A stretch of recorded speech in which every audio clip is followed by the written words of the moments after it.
जय श्री हरि विष्णु। दोस्तों, आपका मेरे चैनल में स्वागत है।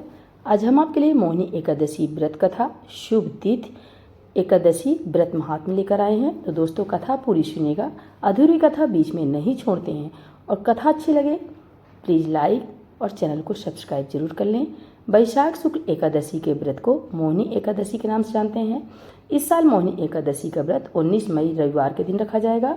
उस दिन दुष्कर योग, सिद्ध योग, सर्वार्थ सिद्ध योग और अमृत सिद्ध योग बन रहे हैं। विष्णु पूजा के समय सर्वार्थ सिद्ध योग बना, जो आपके कार्यों को सिद्ध करने के लिए अच्छा योग माना जाता है। मोहिनी एकादशी के दिन भगवान विष्णु के मोहिनी स्वरूप की पूजा अवश्य करना चाहिए। पौराणिक कथा। एक बार युधिष्ठिर ने भगवान श्री कृष्ण से पूछा कि वैशाख शुक्ल एकादशी के व्रत और पूजा की विधि क्या है, इस व्रत का महात्म्य क्या है, इस बारे में आप विस्तार से बताएं। इस पर भगवान श्री कृष्ण ने कहा कि वैशाख शुक्ल के पक्ष की एकादशी को मोहिनी एकादशी के नाम से जानते हैं। महर्षि वशिष्ठ ने भगवान राम से जो इसकी कथा बताई थी, वह कथा हम आपको बताते हैं। मोहिनी एकादशी का व्रत करने से व्यक्ति के सभी पाप और दुख दूर हो जाते हैं। वह मोह और माया के बंधन से मुक्त हो जाता है। इसकी कथा इस प्रकार है। भद्रावती नगर सरस्वती नदी के किनारे बसा था, जिस पर चंद्रवंशी राजा द्युतिमान शासन करता था। उसके राज में धनपाल नाम का एक वैश्य रहता था, जो धर्मात्मा था। वह भगवान विष्णु का परम भक्त था। उसने नगर के लोगों में की सेवा के लिए जल का प्रबंध किया था। राहगीरों के लिए कई पेड़ लगवाए थे। उसके 5 बेटे थे, जिनका नाम सुमना, सुबुध, मेधावी, सुकृत और धृष्ट बुद्धि था। धृष्ट बुद्धि पापी, अनाचारी, अधर्मी था। वह पाप कर्मों में लिप्त रहता था। उससे परेशान होकर धनपाल ने धृष्ट बुद्धि को घर से निकाल दिया था। बेघर और निर्धन होने पर उसके दोस्तों ने भी उसका साथ छोड़ दिया।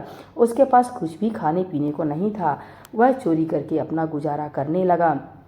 एक बार उसे पकड़ लिया गया, लेकिन धर्मात्मा पिता की संतान होने के कारण छोड़ दिया गया। दूसरी बार पकड़ा गया तो राजा ने उसे जेल में डाल दिया। बाद में उसे नगर से ही बाहर निकाल दिया गया। एक दिन वह भूख प्यास से परेशान होकर घूमते घूमते कौंडिन्य ऋषि के आश्रम में पहुंच गया। वह वैशाख का महीना था। ऋषि गंगा स्नान करके आए थे। उनके गीले वस्त्रों के छींटे उस पर पड़े। दृष्ट बुद्धि को कुछ बुद्धि आई।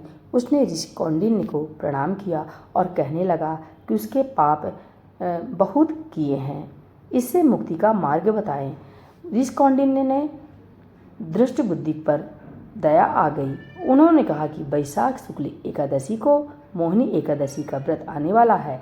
इस व्रत को विधि पूर्वक करने से समस्त पाप नष्ट हो जाएंगे और तुम पुण्य के भागी बनोगे। इन्होंने मोहिनी एकादशी व्रत की पूरी विधि बताई।